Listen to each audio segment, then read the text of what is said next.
인과 인한 사람에 대한 공자 말씀이 이어지고 있습니다. 짧으면서도 대단히 보편적인 말씀이기 때문에 지금 우리 사회에도 폭넓게 적용시켜서 생각해 볼 수 있다는 생각이 듭니다. 2인편 3장을 보겠습니다. 자왈 유인자 능호인 능오인. 공자께서 말씀하셨다. 오로지 인한 사람이래야 사람을 좋아할 수 있으며 또 사람을 미워할 수 있는 것이다. 인한 사람은 모든 사람을 다 포용할 것 같은데 오히려 오직 인자라야 사람을 좋아할 수 있고 사람을 미워할 수 있다는 말씀이 나오고 있습니다.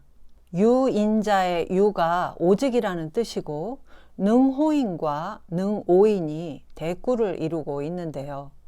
고전에서는 악을 대부분 오로 읽어야 하는데 고대 동양에서는 서양과 달리 원래 선과 악이 대립적인 가치가 아니었기 때문에 선악이 짝으로 쓰인 적이 없습니다. 선의 반대는 악이 아니라 불선이었고 오는 대개 호의 반대 개념으로 쓰였습니다. 이 장에서도 역시 호와 오가 서로 대꾸를 이룬 것을 볼 수 있는데요.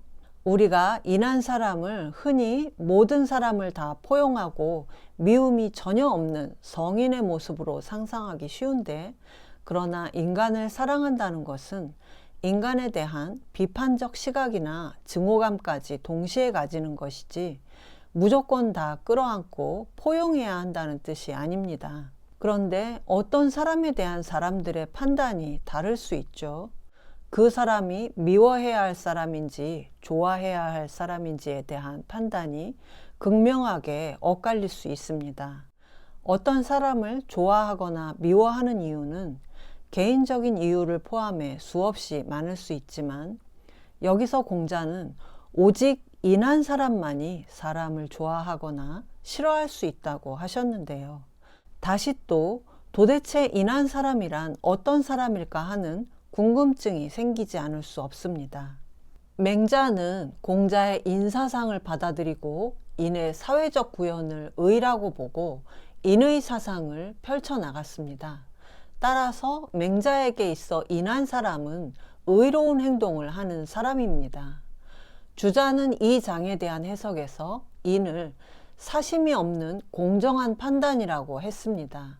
주자에게 있어 인한 사람은 개인적 욕심 없이 공정하게 판단할 수 있는 그런 사람이겠죠. 도올 선생님은 인을 끊임없이 좋아하고 또 끊임없이 미워하는 풍부한 감정의 세계 속에서 상황적으로 역동적으로 형성해가는 심미적인 감수성이라고 말씀을 하십니다. 따라서 도올 선생님이 생각하시는 인한 사람은 민감하고 풍부한 감수성을 가지고 타인의 고통에 공감하고 도덕적 행동을 실천에 옮기는 사람이라고 할 수 있는데요. 이렇게 의롭고 공정하고 감수성이 풍부한 사람만이 사람을 좋아하거나 미워할 자격이 있다는 겁니다. 공자도 고난의 시기에 자신을 알아주지 않는 불인한 위정자와 정치가들을 많이 미워하셨을 겁니다. 오직 인한 사람만이 사람을 참으로 좋아할 수 있고 공정치 못한 불인한 사람을 미워할 수 있다는 공자 말씀은 지금의 우리 사회에도 시사하는 바가 큰데요. 인한 사람만이 불인한 사람을 미워할 수 있다면 반대로 불인한 사람들이 미워하는 그 사람이 바로 인한 사람이라고 할 수 있겠죠.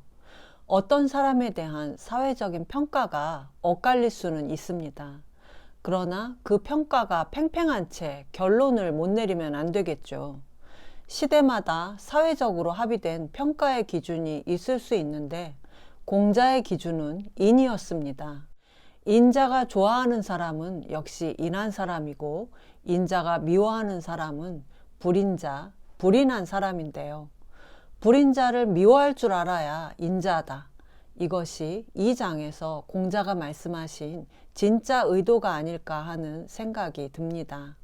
인한 사람에 대한 편견을 깨는 2인편 3장의 공자 말씀을 다시 한번 보겠습니다. 자왈 유인자 능호인 능오인. 공자께서 말씀하셨다. 오로지 인한 자래야 사람을 좋아할 수 있으며 또 사람을 미워할 수 있는 것이다.